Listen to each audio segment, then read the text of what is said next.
The morning rain drummed against the windows of the Terran Syndicate building as Lee Tae-ho walked through the corridors. His boots made soft sounds on the polished metal floor.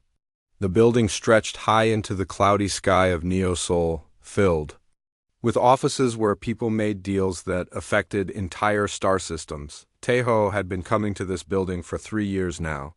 Each time he received a new job. Each time he completed it without question. The work paid well, and that was all that mattered to him. His reflection in the elevator doors showed a man in his early 30s with tired eyes and several scars on his face. The scars told stories of jobs that had not gone smoothly. The elevator stopped at the 42nd floor. Park Jin-woo's office waited at the end of a long hallway. Jin-woo was Tae-ho's handler, the man who gave him assignments and paid him when they were done. He was also one of the most powerful people in the syndicate, with connections that reached across the galaxy. Tae-ho knocked twice on the heavy door. "Come in," Jin-woo's voice called from inside. The office was large and expensive. Real wood furniture sat on actual carpet from Earth. Windows showed the city below, where millions of people lived their lives without knowing about the deals made in towers like this one. Jin-woo sat behind his desk, a man in his 50s with gray hair and cold eyes. He wore a suit that cost more than most people made in a year. "Tae-ho, good morning," Jin-woo said without looking up from his datapad. "I have something special for you today." Tae-ho sat in the chair across from the desk. He had learned not to speak first during these meetings. Jin-woo liked to control conversations from the beginning. "Tell me what you know about the Villani," Jin-woo said, finally looking at Tae-ho. Tae-ho thought for a moment. "They are from the Outer Rim, blue-gray skin, larger eyes than humans. They have mind powers. Telepathy, I think." "Very good," Jin-woo nodded. "The Villani are indeed telepathic. This makes them extremely valuable in certain markets. Research facilities pay millions for live specimens. Military contractors pay even more for trained psychic weapons." Jin-woo touched his datapad and a holographic display appeared above the desk. It showed 3 figures, 2 adults and 1 child. Their skin was a soft blue-gray color, and their eyes were indeed larger than human eyes, with an inner glow that seemed almost gentle. 6 months ago, during a collection operation on Villani Prime, 3 specimens escaped, Jin-woo continued. They somehow made it off-world before we could recapture them. Our intelligence suggests they are hiding on Kepler 442b in the human colony called New Bizan. Tae-ho studied the holographic faces. The adults looked tired and worried. The child appeared to be around 8 or 9 years old by human standards, with curious eyes that reminded him of his little sister back on Earth. "They are using human names now," Jin-woo said. "Kang Subin, Kang Du-woo, and Kang Han-woo. The parents are working in the colony. The child attends local school. They think they are safe." Jin-woo waved his hand, and the hologram disappeared. He reached into his desk drawer and pulled out a data chip and a credit transfer device. "Your job is simple. Go to New Bizan. Find them. Bring them back alive and unharmed. The buyers want them in perfect condition." Jin-woo slid the chip across the desk. "This contains all the information we have about their location and habits. The credit transfer has your advance payment. 500,000 credits now, another 500 when you deliver them." Tae-ho picked up the chip and the credit device. 1 million credits was more than he usually made in 2 years. His sister needed expensive medical treatment that only Earth's best hospitals could provide. This job would pay for everything she needed. "There is one more thing," Jin-woo said, his voice becoming harder. "Another hunter tried to take this job last month, Choi Min-ho. He came back empty-handed with excuses about the targets being 2. Well hidden. I do not like excuses, Tae-ho. I like results." Tae-ho knew Min-ho. They had worked together once years ago before a job went wrong and their partnership ended badly. Min-ho was good at tracking, but he was also cruel and impatient. If he had failed to find the Villani family, it meant they were either very clever or very lucky. "I understand," Tae-ho said. "How long do I have?" 2 weeks. "The buyers are getting impatient. They have other opportunities, and I do not want to lose this sale." Jinwoo leaned back in his chair. Do you have any questions? Taeho thought about the three faces in the hologram. The child had been smiling in her picture, as if she had been happy before her world fell apart. He pushed the thought away. This was just another job. No questions, he said. Jinwoo smiled, but it was not a warm expression. Excellent. Your ship is being prepared now. You can leave within the hour. Taeho stood up and walked toward the door. As he reached for the handle, Jinwoo spoke again. Taeho, these are not humans, remember that. They may look similar to us, they may act like us, but they are products, valuable products. Do not let yourself forget what they are. Taeho nodded. Without turning around, I understand. He left the office and walked back to the elevator. As the doors closed, he looked at his reflection again. The same tired eyes, the same scars. But something felt different about this job. Maybe it was the amount of money involved. Maybe it was the memory of Minho's failure. Or maybe it was the image of that child's smile. 30 minutes later, Taeho stood in the docking bay looking at his ship. The Miganwa was a medium-sized cargo vessel that he had modified for his work. It had holding cells in the lower deck, advanced scanning equipment, and weapons that could disable targets without killing them. The ship had been his home for the past 5 years, carrying him from job to job across the galaxy. His assistant, a young technician named Kim Ora, finished the final preparations. Everything is ready, sir, she said. The ship is fueled, and all systems are working properly. The holding cells have been cleaned and prepared for 3 occupants. Taeho climbed aboard and settled into the pilot's seat. He inserted the data chip Jinwoo had given him and reviewed the files. The Villani family had been living in New Bizen for 4 months. They had jobs, friends, a normal life. In 2 weeks, if he did his job correctly, they would be in laboratories. Being studied like animals. He started the engines and requested departure clearance from traffic control. As the Mugunwa lifted off from the landing pad, Taeho looked down at Neo Seoul growing smaller below him. Somewhere in that city, his sister was waiting for the money that would save her life. The Villani family was just the price he had to pay for her health. The ship broke through the atmosphere and entered the darkness of space. KEPLER 442B was 6 days away at maximum speed. Taeho set the navigation computer and engaged the autopilot. Then he went to his quarters to sleep and prepare for what was waiting for him on New Busan. He did not dream about the child's smile, but it was the last thing he thought about before falling asleep. The Mugunwa dropped out of hyperspace near Kepler 442b, just as the local sun was rising over the planet's eastern hemisphere.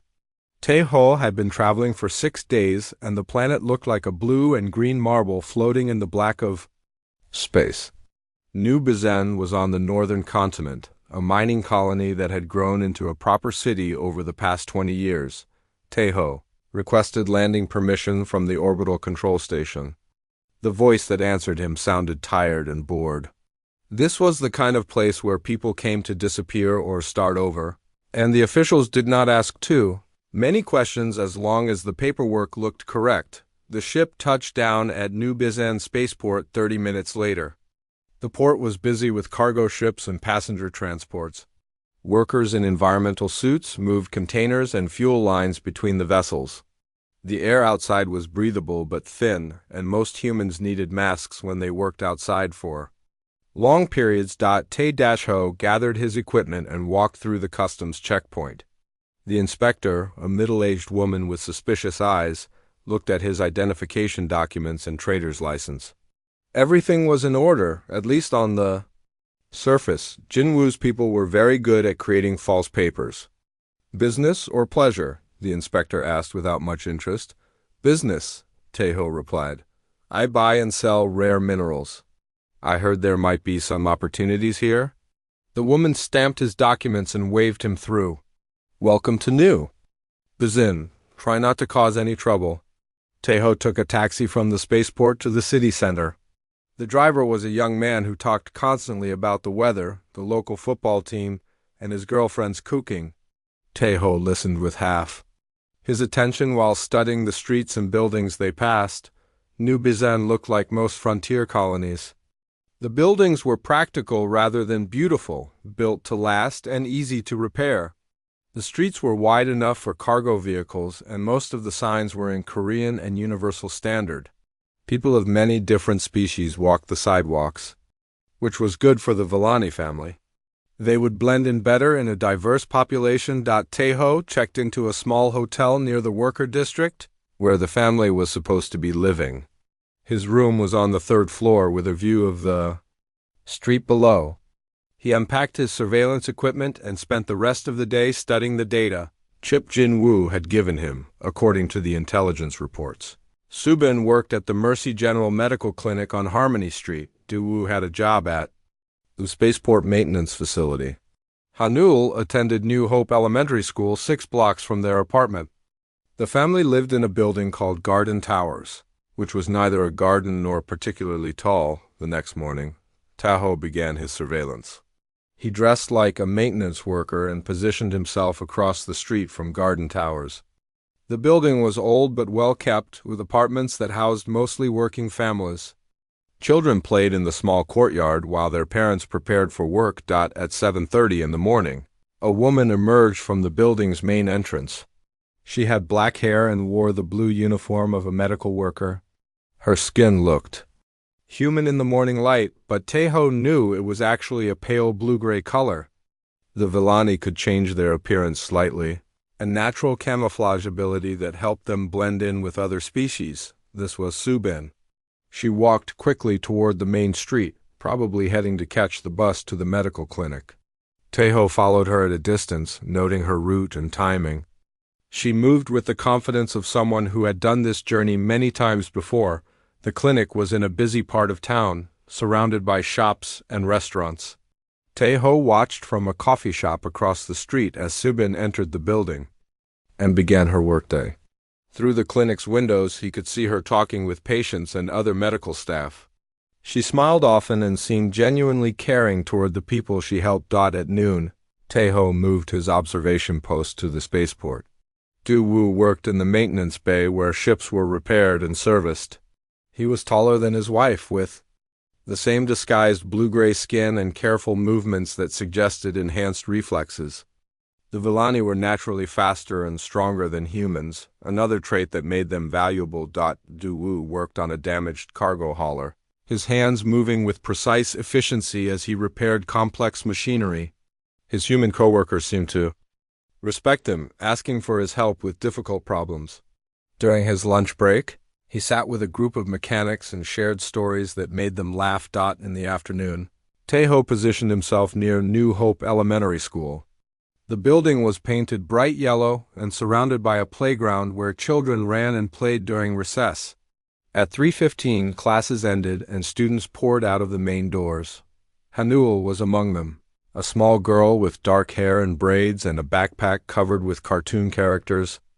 She looked completely human except for her eyes, which had a subtle inner glow that most people would not notice unless they knew what to look for.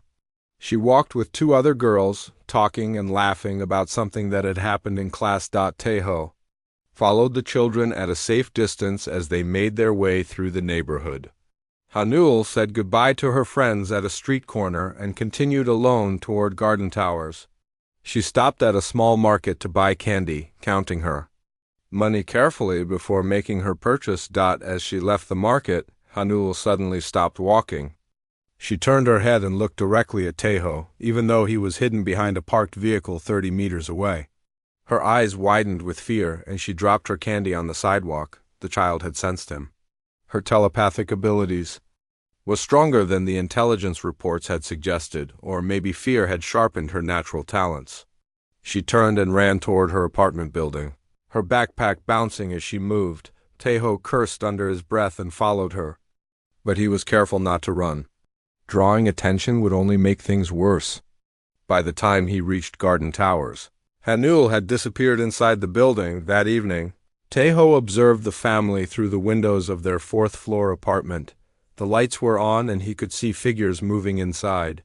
They were probably discussing what Hanul had sensed, trying to decide if they were in danger or if it had been a false alarm. Du-woo appeared at the window and looked down at the street for several minutes. His enhanced vision would allow him to see clearly in the darkness, but Taeho was well hidden. After a while, Duwoo closed the curtains, and the apartment went dark. Taeho returned to his hotel room and reviewed what he had learned. The family had built a good life for themselves in New Bizan. They had jobs, friends, and routines. Hanul was happy at school, Subin was helping people at the clinic, and Du was respected by his co-workers. They were not just hiding from the syndicate. They were living as a real family in a real community. The intelligence reports had described them as fugitive specimens, but Taeho had spent a day watching 3 people who seemed more human than many humans he knew. He opened his communication device and composed a message to Jinwoo, but then stopped before sending it. What would he say? That the job was proceeding normally, that the targets had been located and would be captured soon. All of that was true, but it did not capture what he had actually seen. Tae-ho deleted the message and went to bed instead. Tomorrow he would continue his surveillance and plan the capture. In 3 days, maybe 4, he would have the family secured in his ship's holding cells. Jinwoo would be pleased, the buyers would be satisfied, and Taeho would have enough money to save his sister's life. But tonight, he could not stop thinking about Hanul's eyes when she had looked at him on the street. The fear in them had been so deep and real that it made his chest ache in a way he did not understand. The capture happened on the 4th day of surveillance. Taeho had learned the family's routines well enough to predict their movements. He waited in the apartment building stairwell until Duwoo left for work, then used an electronic lock picker to enter their home while Subin was at the clinic and Hanul was at school. The apartment was small but comfortable.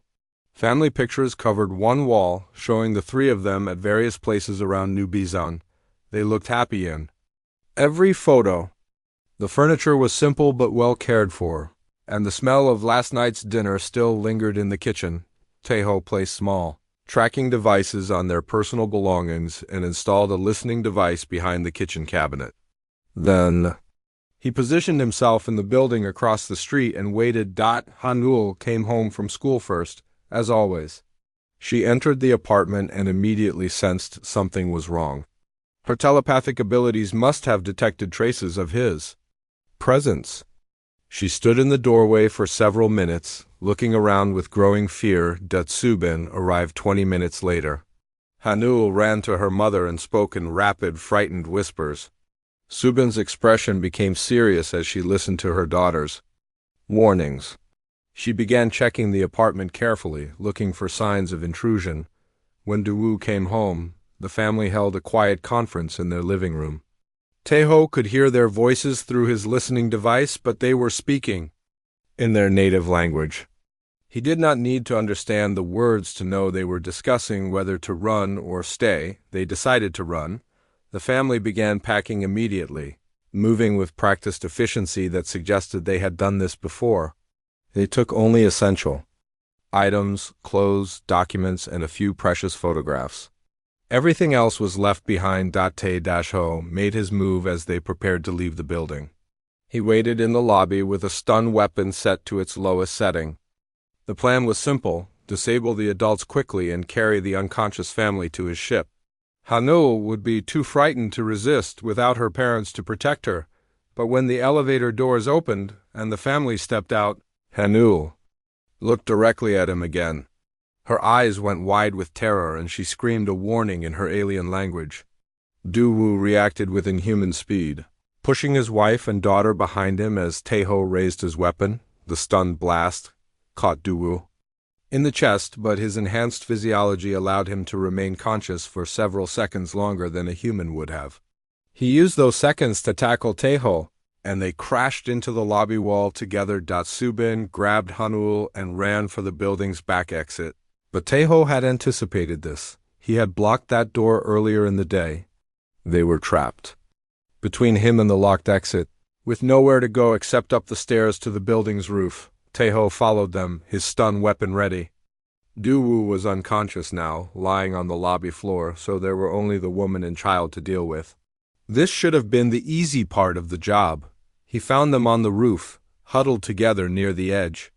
Subin held Hanul protectively, whispering words of comfort in their native language. Both of them were crying, and their natural camouflage had failed under stress. Their skin showed its true blue-gray color, and their eyes glowed brighter with fear and desperation. "Please," Subin said in accented but clear standard, "we have done nothing wrong. We just want to live in peace."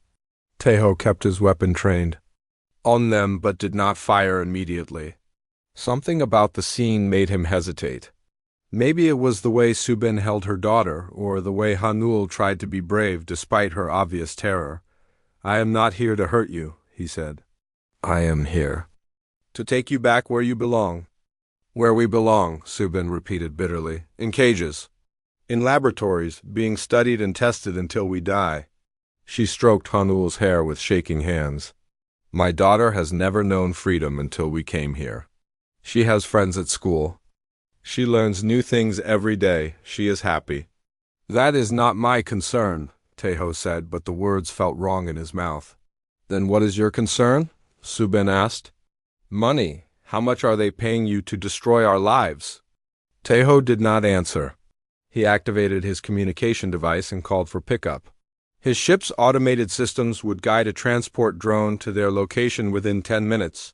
All he had to do was keep the two prisoners calm until then. But Hanula looking at him with those glowing eyes, and something was happening that he did not understand. Images began flashing through his mind, a planet with purple skies and silver trees, buildings that sang in the wind, people with blue-gray skin living in harmony with their world. Then the images changed. Ships filled with soldiers landed on the singing planet. The silver trees burned and the singing buildings fell silent.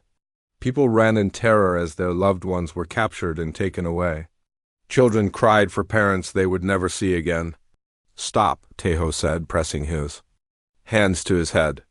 "Stop showing me this." Hanul was not trying to share her memories. Her telepathic abilities were out of control, broadcasting her family's history directly into his mind. He saw Subin working as a healer, using her gifts to help others. He saw Du Wu teaching young Villani how to build and repair the technology that kept their cities running. He saw Hanul playing with her siblings before the soldiers came. The memory of Hanul's siblings hit him like a physical blow. 3 other children, all younger than Hanul, who had been killed during the escape from their dying world. Subin and Du Wu had lost 3 children already. Hanul was all they had left. The transport drone arrived on schedule, hovering above the roof with its mechanical arms extended to collect the prisoners. Teho looked at the machine, then at the terrified family, then back at the machine. He made a decision that surprised him. Instead of loading Subin and Hanul into the drone, he shot it down with his stun weapon. The machine crashed to the roof in a shower of sparks and twisted metal. "Why?" Subin whispered. Date Dasho did not have a good answer for her. "I do not know," he said honestly. He helped them down from the roof and collected the unconscious Du Wu from the lobby. Instead of taking them to his ship, he brought them to a safe house he had used during previous jobs. It was a small apartment in the industrial district where no one asked questions about temporary residents. Du Wu woke up 6 hours later, groggy from the stun blast but otherwise unharmed. His first words were about his wife and daughter's safety. When he learned that Teho had protected them instead of capturing them, his confusion was obvious. "I do not understand," Du Wu said. "You are a hunter. We are your prey." "Yes," Teho agreed. "But I am beginning to think that might be wrong." Over the next 2 days, Teho found himself talking with the family more than guarding them. Subin told them about her work as a healer on their homeworld, how she had dedicated her life to preserving and protecting life. Du Wu described the beautiful cities his people had built, structures that worked in harmony with nature instead of destroying it. Hanul gradually lost her fear of him and began asking questions about Earth and humans and why some people chose to hurt others for money. Her curiosity was endless, and her telepathic abilities allowed her to sense the truth behind his answers.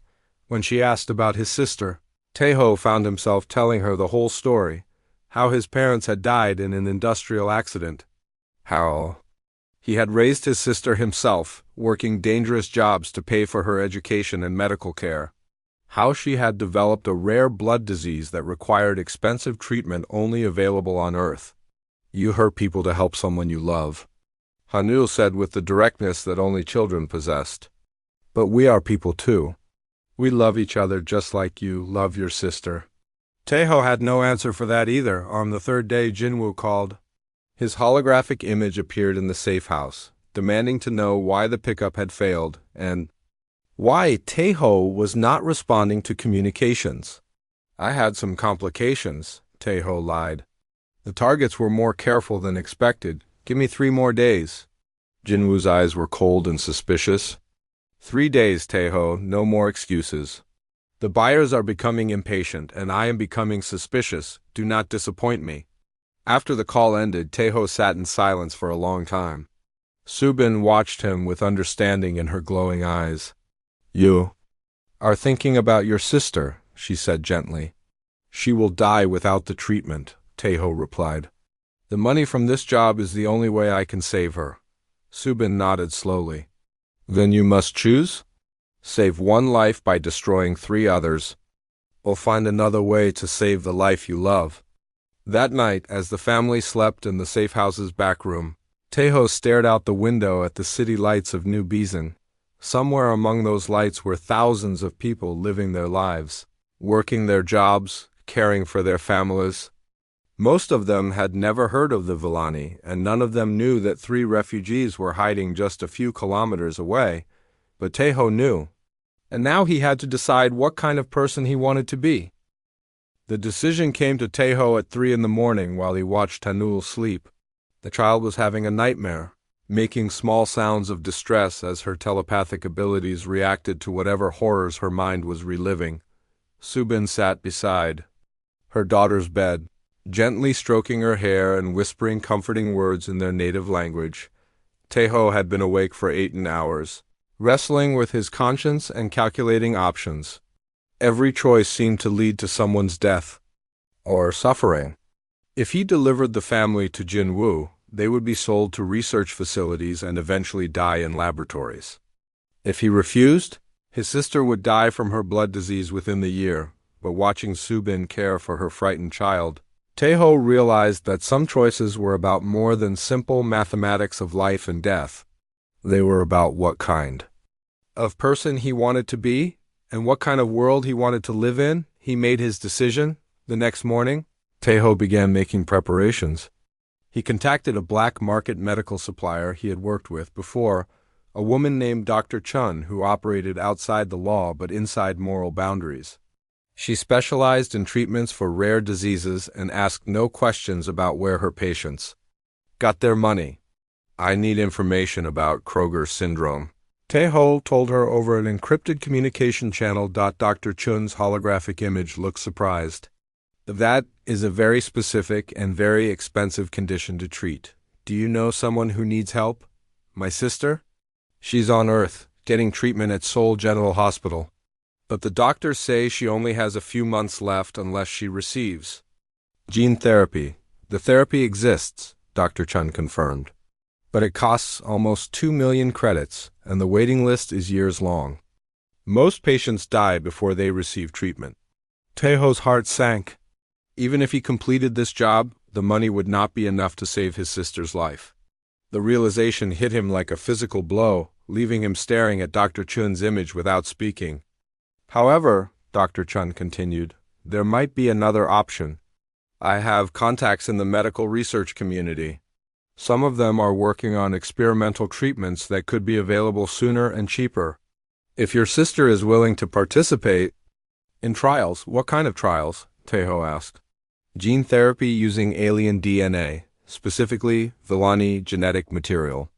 Their natural healing abilities could be adapted to treat human diseases like Kroger syndrome. The irony was so sharp it made Taeho laugh despite himself. The same species he was hunting could provide the cure his sister needed. How would this work? We would need genetic samples from healthy Villani subjects. Not much, just blood and tissue samples. The donors would not be harmed, and the treatment could save dozens of human lives. Dr. Chun leaned forward in her holographic image. Do you have access to Villani subjects? I might, Teho said carefully. If you can provide the samples, I can guarantee your sister will be first in line for the experimental treatment. No cost?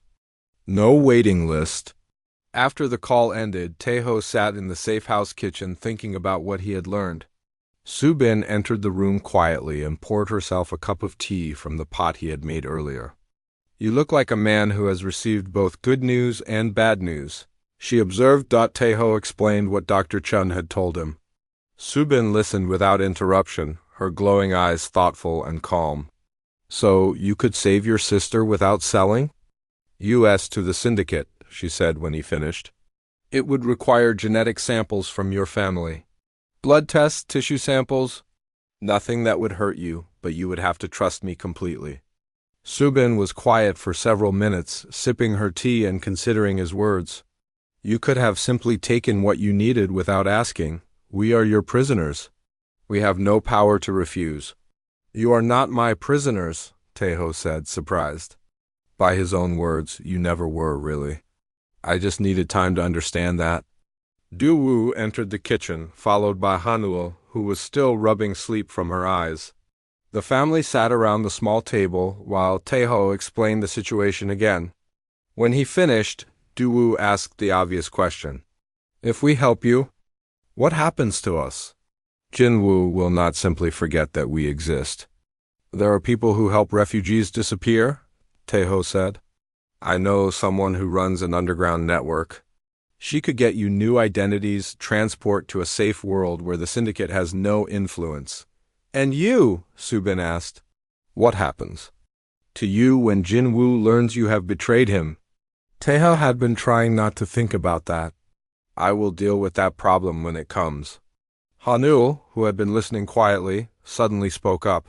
We will help you save your sister. Her parents looked at her in surprise.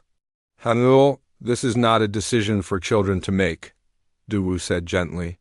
But it is, the girl replied with the fierce certainty that only children possessed. Teho could have hurt us, but he chose to protect us instead. Now we can choose to help him save someone he loves. She looked directly at Teho with those glowing eyes. Your sister is like me, right? She is young and scared and needs someone to take care of her. Teho nodded, not trusting his voice to remain steady. Then we help her, Hanuel declared. That is what families do. They help each other. Subin and Du-Wu exchanged a look that contained an entire conversation. Finally, Subin reached across the table and placed her hand over Teho's. We will provide the genetic samples, she said. But we have conditions. What conditions? First, we want to meet this Dr. Chun personally. We need to be sure she will. Use our genetic material to help people, not to create weapons. Agreed. Second, we want updates on your sister's treatment. If our donation helps save her life, we want to know that it worked. Of course. Third, Du-Wu added, we want you to help other refugees when you can. Use your skills and connections to save lives instead of destroying them. Teho thought about this request. It would mean turning his back on the lucrative but morally questionable work he had been doing for years. It would mean making enemies of powerful people like Jin-Wu. It would mean starting over in a completely different life. Yes, he said. I accept all your conditions. The next day, they traveled to Dr. Chun's clinic in a rundown district of New Bizen. The doctor turned out to be a small, elderly woman with kind eyes and steady hands. She examined the genetic samples with the reverence of someone who understood their potential value. This is remarkable, she whispered as she studied the results on her medical scanner. The healing properties in Villani DNA are far more complex than we realized. With this material, we could develop treatments for dozens of genetic diseases.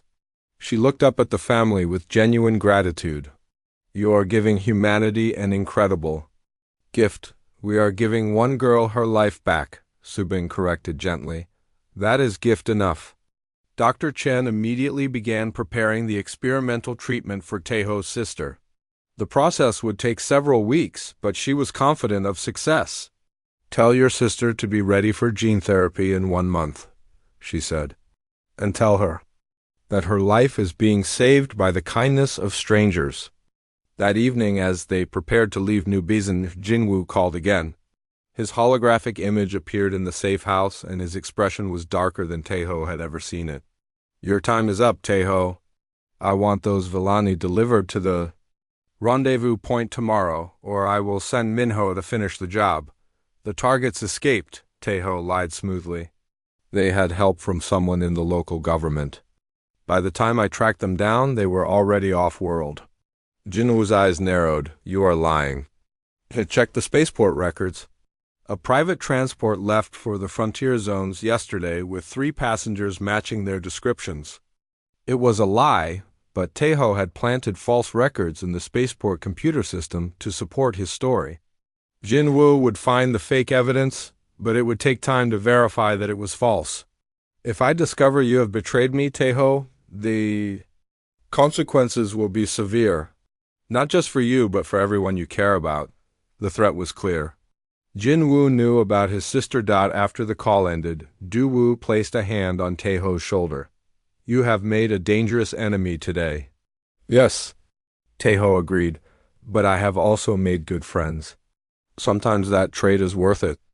That night, they traveled to the spaceport where Song Dajin was waiting with a modified cargo ship.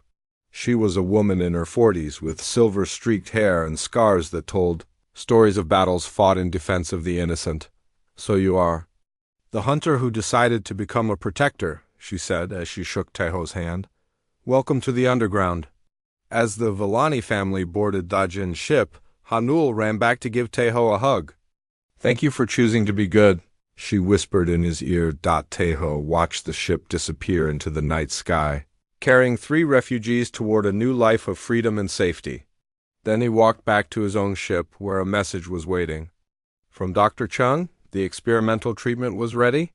His sister would live. For the first time in years, Taeho smiled and meant it.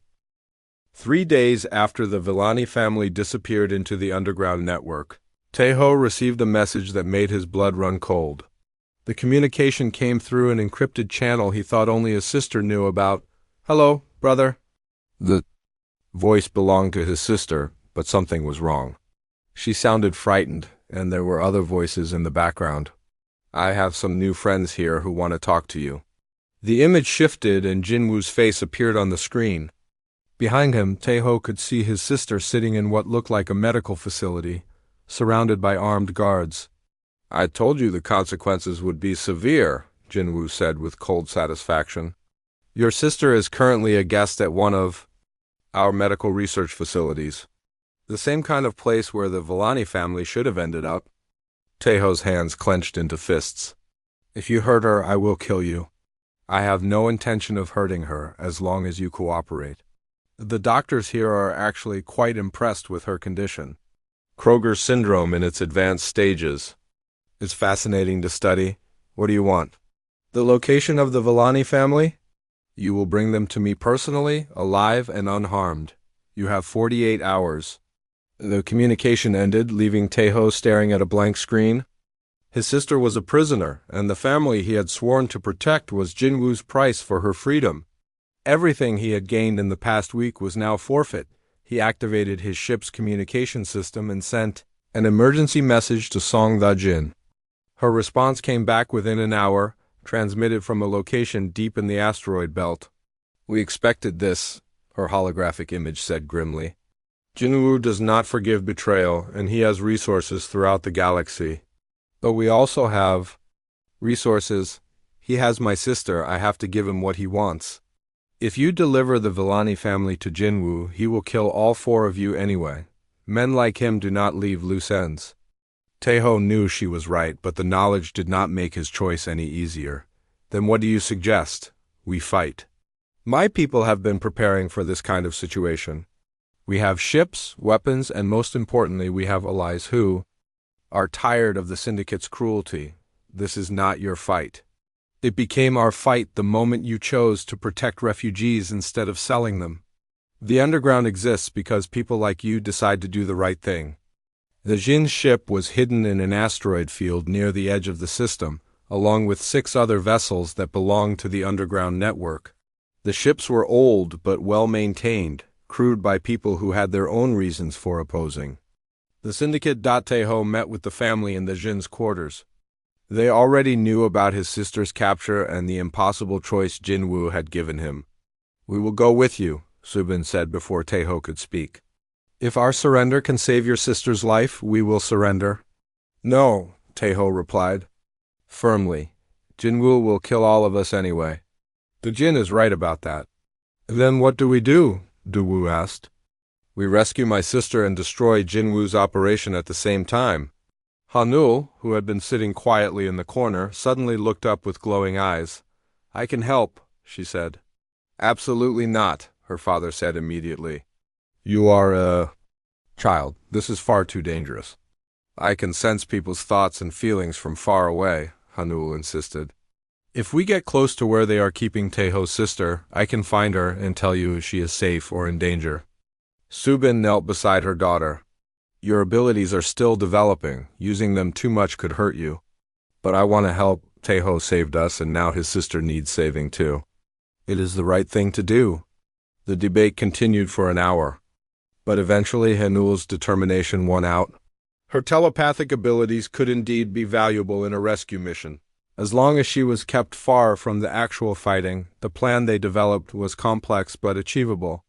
Jinwoo was holding Taeho's sister at a medical research station in orbit around Kepler 442b. The station was heavily defended, but it was also a legitimate medical facility with civilian staff who would not expect an attack. The Jin's ships would create a distraction by attacking a syndicate convoy in a nearby system, drawing away most of the station's security forces. Meanwhile, Taeho would approach the medical station in his own ship, claiming to have captured the Villani family and requesting permission to deliver them directly to Jin-Woo. Once inside the station, he would locate his sister while Daewoo used his enhanced abilities to disable the station's weapons and security systems. Subin would provide medical support if anyone was injured during the rescue. Hanul would remain on Taeho's ship, using her telepathic abilities to monitor the situation and warn them of any problems. The plan began to go wrong almost immediately. As Taeho approached the medical station, Hanul suddenly gasped and pressed her hands to her head. "There are too many people," she whispered. "So many thoughts, so much fear and pain." "I can feel everyone on the station." Subin immediately moved to comfort her daughter, but Hanul pushed through the mental noise with determination that impressed all the adults. "Your sister is there," she told Taeho. "She is scared but not hurt. She is on level 7 section." "See, what about Jinwoo?" Taeho asked. "He is not on the station. But there is someone else, someone whose thoughts are very dark and angry. He is waiting for you." Taeho's heart sank. Choi Minho. The communication system crackled to life, and the familiar voice of Taeho's former partner filled the ship's cabin. "Hello, old friend. I was wondering when you would finally show up." Minho's image appeared on the main screen. He was sitting in what looked like the station's command center, with armed guards visible behind him. His smile was cold and predatory. "Jinwoo thought you might try something foolish," Minho continued. "So he asked me to prepare a proper welcome for you and your new alien friends." "Where is my sister?" Taeho demanded. "Safe for now." "But that will change very quickly if you do not follow my instructions exactly." The ship's sensors detected multiple weapon systems locking onto them. The medical station had been turned into a fortress, with enough firepower to destroy Taeho's ship in seconds. "You will dock at Bay 7, Minho instructed. "You will. Bring the Villani family with you, hands visible and no weapons. Any deviation from these instructions and your sister dies." Taeho looked at his companions. Daewoo's enhanced reflexes were already calculating angles and distances, looking for tactical advantages. Subin held Hanul protectively, but her eyes showed the same determination that had helped her family survive the destruction of their homeworld. "We still have one advantage," Daewoo said quietly. "Minho expects you to surrender. He does not expect us to fight back." "The station has civilian staff," Subin pointed out. "Medical patients, researchers, administrative workers. We cannot simply attack without considering their safety. Hanul closed her eyes and extended her consciousness throughout the station. Most of the civilians are in the lower levels, she reported. The guards are concentrated around the docking bay and the detention area where your sister is being held. Taeho made a decision that surprised even himself. Instead of surrendering or fighting, he chose a third option. Minho, he said into the communication system. I accept your terms, but I want to make a counteroffer. You are not in a position to negotiate. I think I am? You want the Villani family, but what you really want is to prove that you are better than me. So let us settle this properly. Single combat, just you and me. If I win, my sister and the family go free. If you win, you get everything you want. Minho's laughter was harsh and bitter. You always were arrogant, Taeho. But fine, I will enjoy beating you in front of your alien friends. The docking procedure took 20 minutes. As Taeho's ship settled into the station's bay, armed guards surrounded them immediately. Minho was waiting on the dock wearing combat armor and carrying weapons that were illegal in most civilized systems. The Villani stay on your ship until our business is finished, Minho announced. I would not want them to get hurt accidentally. The combat area was the station's main cargo bay, hastily cleared of equipment to make room for the fight. Station personnel watched from observation windows above, some looking excited and others appearing nervous about the violence. They were about to witness Min-Ho removed his armor and weapons, revealing the enhanced muscles and reflexes that made him so dangerous. He had undergone expensive biological modifications that gave him superhuman strength and speed. Against an unmodified human like Taeho, he should have been unbeatable. But Taeho had learned something important during his time with the Villani family. Sometimes the strongest weapon was not physical strength or advanced technology. Sometimes it was the willingness to sacrifice everything for the people you cared about. The fight was brutal and short. Minho's enhanced abilities gave him every advantage, and within minutes, Taeho was bleeding from multiple wounds and barely able to stand. But every time Minho knocked him down, Taeho got back up. Why do you keep trying? Minho snarled as he landed another devastating blow. You cannot win. Because, Taeho gasped, spitting blood onto the floor, some things are worth losing. For the words seemed to enrage Minho, who launched himself forward in a final attack meant to end the fight permanently. But in his anger he made a mistake. He left himself open for just a moment, and Taeho used that. The battle for the medical station lasted only 20 minutes, but it felt like hours to Taeho.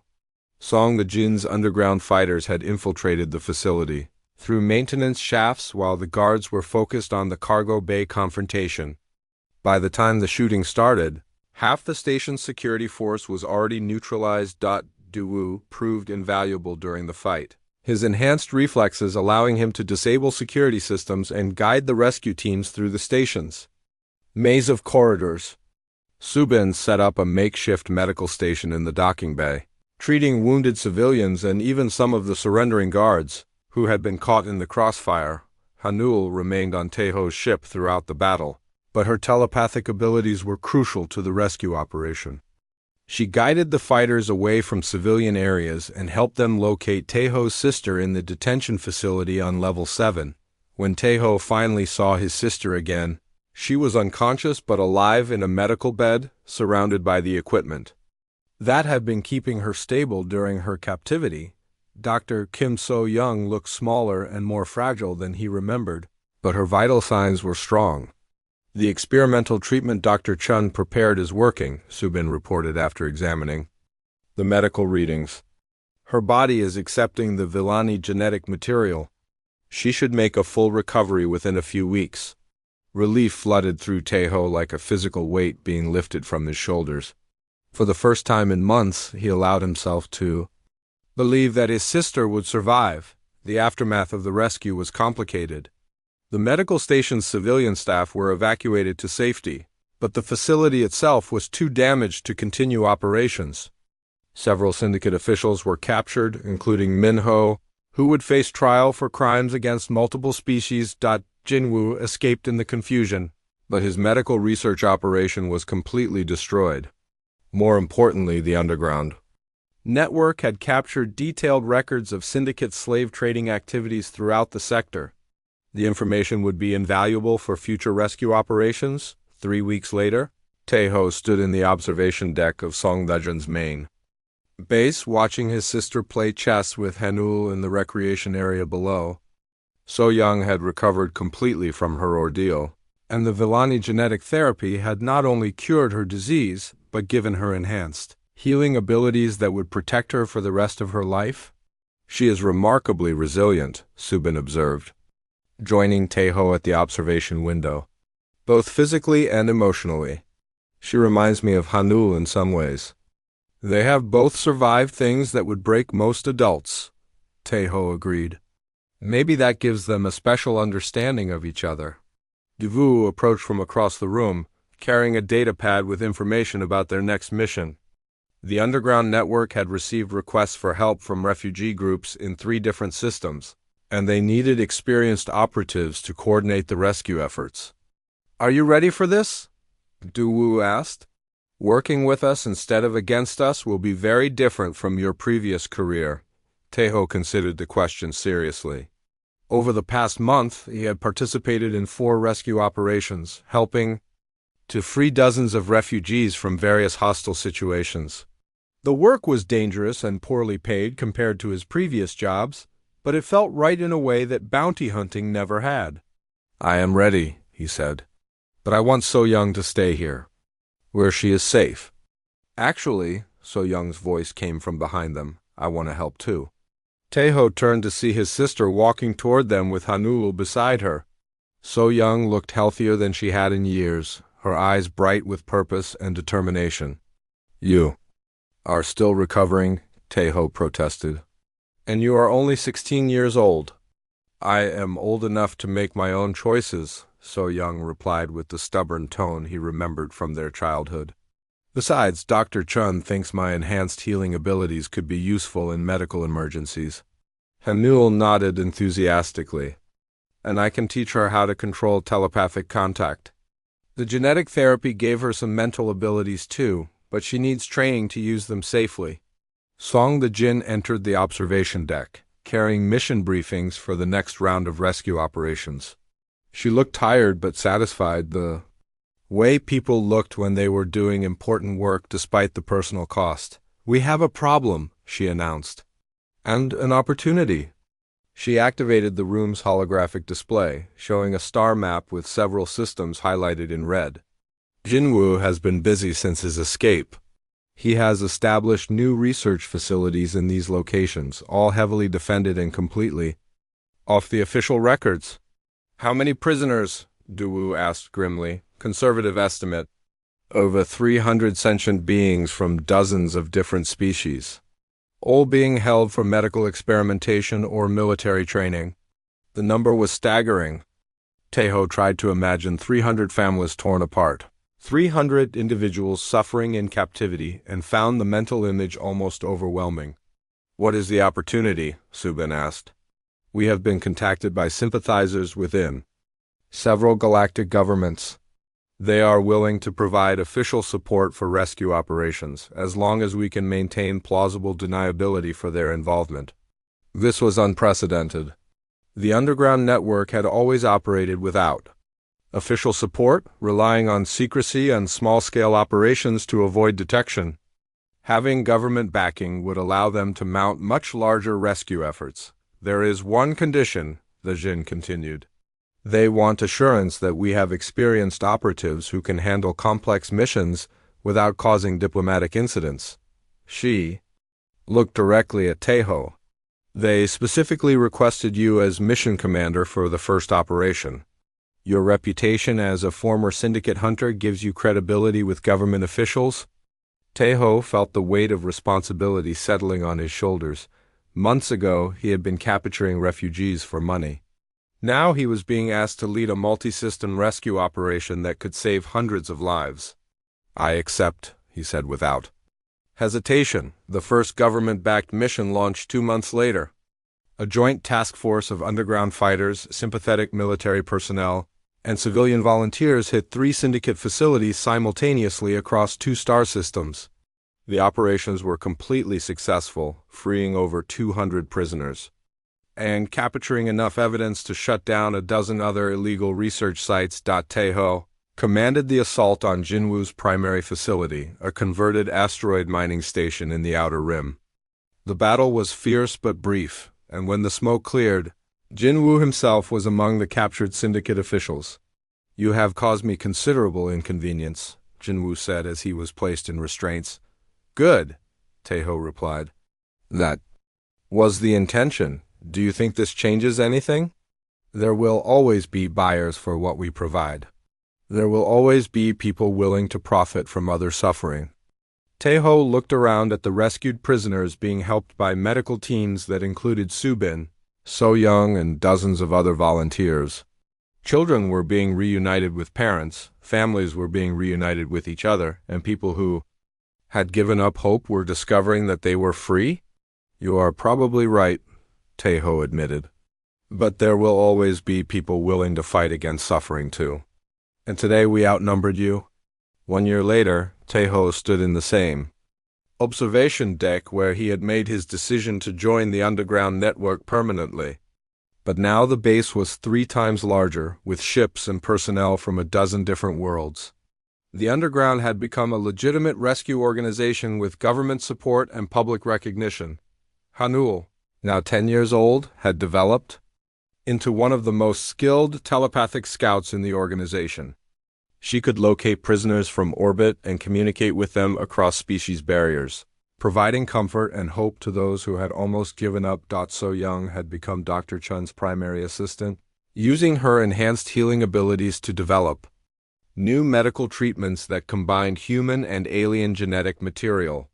Her work had already saved hundreds of lives and showed promise for treating previously incurable diseases. Subin and Du Wu had established a training program for rescued refugees, helping them develop skills that would allow them to build new lives in freedom. Their combination of compassion and practical knowledge made them invaluable teachers and counselors. Song. The Jin had been elected to head the new Interspecies Refugee Protection Agency, giving the organization official status and resources that the underground network could never have accessed. And Taeho had found something he had never expected to find, a purpose that felt worth the risks and sacrifices it required. "Are you happy?" Hanul asked him as they watched a transport ship full of newly rescued families depart for safe worlds. Taeho considered the question carefully. His life was more dangerous now than it had ever been as a bounty hunter.